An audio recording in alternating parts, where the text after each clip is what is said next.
নমস্কার বন্ধুরা, কেমন আছেন? একটু হাসি রান্নাঘর ইউটিউব চ্যানেলে আপনাদের স্বাগত জানিয়ে আজকে আমি আরেকটি ভিডিও নিয়ে এসেছি। আর ভিডিওটিতে দেখাবো যে সরষে দিয়ে কাতলা মাছ কীভাবে রান্না করা হয়। তো এই রেসিপিটি দেখে নিন। এখানে লাগছে শুকনো কাঁচা লঙ্কা, পেঁয়াজ কুচি, বড় করে কাঁচা পেঁয়াজ, আর আদা, রসুন, টমেটো, ধনেপাতা, হলুদ গুঁড়ো, লঙ্কা গুঁড়ো, মাস্টার অয়েল, ভিজানো মাস্টার পাউডার আর নুন। এখন এই একটি পেস্ট রেডি করার জন্য আমি কিছু কাটা পেঁয়াজ নিয়ে নিলাম এখানে।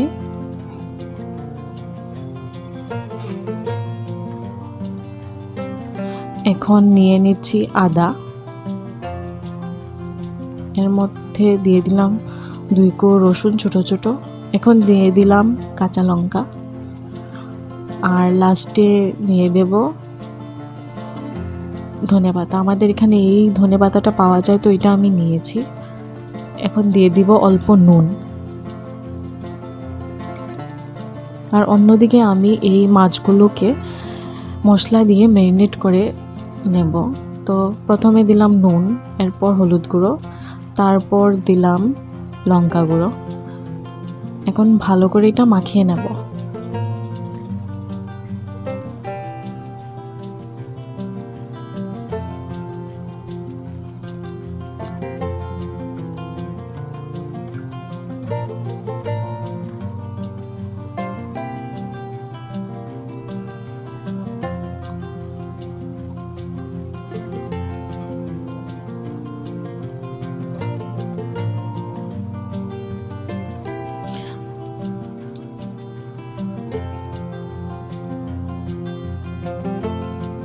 তো বন্ধুরা দেখে নিন, আমার পেস্ট এখানে রেডি হয়ে গেছে। পেস্টের কোয়ালিটি আর কনসিস্টেন্সিটা আপনি দেখে নিন, কনসিস্টেন্সিটা কতটুকু হয়েছে। তো আমি একটা বোলে পেস্টগুলো নিয়ে নিলাম।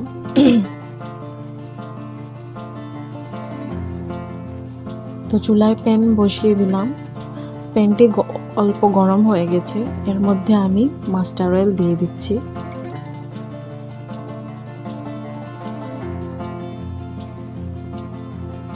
এখন এর মধ্যে ম্যারিনেট করা মাছগুলো এক এক করে দিয়ে দেব।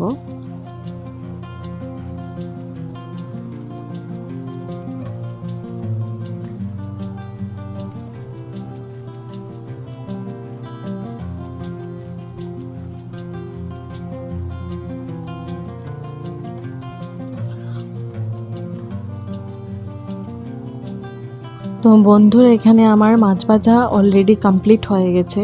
তো আমি মাছ ভাজাগুলোকে একটি প্লেটে তুলে এখন বাকিটুকু যে তেল ছিল, এই তেলের মধ্যে অল্প পেঁয়াজ কুচি দিয়ে দেব, আর একটা বে লিফ দিয়ে দেব, মানে তেজপাতা। তো ভালো করে নাড়াচাড়া করে অল্প অল্প ভাজা হয়ে গেলে এর মধ্যে আমি দিয়ে দিলাম টমেটো কুচি,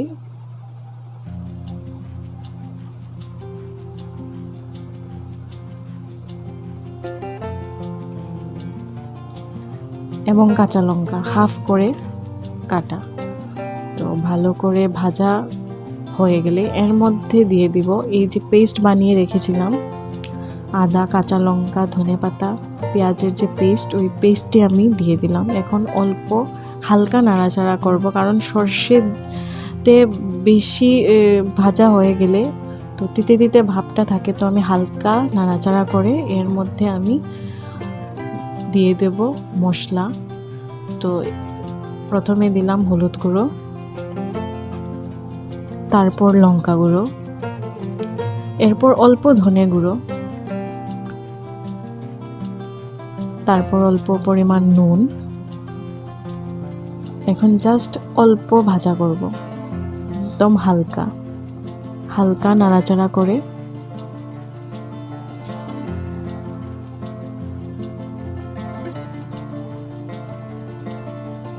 এর মধ্যে দিয়ে দেব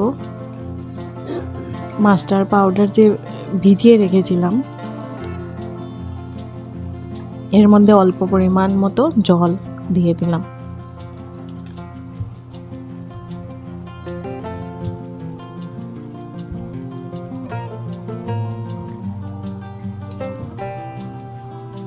এখন ঝোলটা ফুটা শুরু করলে দিয়ে দিব এক এক করে মাছগুলো। তো উল্টিয়ে পাল্টিয়ে ঝোলের সঙ্গে ভালো করে মিশিয়ে মাছগুলোকে আমি এইভাবে রেখে দেব। হালকা ঢাকনা দিয়ে 5 মিনিটের মতো রাখলে হয়ে যাবে। এই হয়ে গেছে আমার 5 থেকে 6 মিনিট। আর ঝোলটা একটু শুকোতে শুরু করলো। তো এখন বন্ধুরা, যারা ঝোল বেশি পছন্দ করো তারা এইভাবে রাখতে পারো।